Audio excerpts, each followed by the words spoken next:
Part of all this conversation too is as the administration ramps up this illegal immigration enforcement, they've got to find places to put people before they try to deport them. And Alligator Alcatraz down in Florida now had a pretty significant court ruling against it, saying that they've got to basically hold off for now. So how much does that hamper what the federal government is trying to do?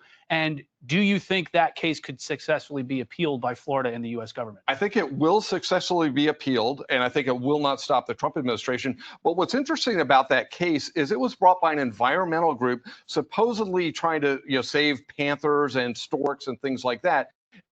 And you really think, if your interest is making the lives better for panthers and storks, then you wouldn't spend so much time trying to keep more illegal aliens in the country. It's a total big pretense for a lawsuit. I think everyone knows that. And the whole issue here is this was a state facility, and now they're arguing it's a federal facility, so it has to go through all these federal environmental regulations. But remember, the panthers and storks were totally fine when it was an airport, and really, they don't care if it's an airport or detention facility, and they're probably better off with less people in their environment anyway. And, you look at what the federal government's trying to do.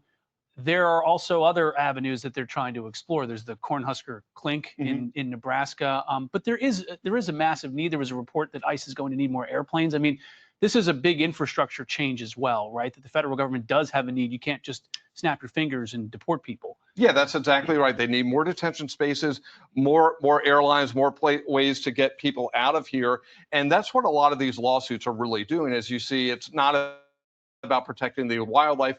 It's about thwarting the Trump administration and their agenda, or at very least slow it down, because we know the Democrats' agenda is keeping as many illegal aliens here for census purposes and other purposes. So everything they're going to do, everything Trump does, they're going to try to check it in court.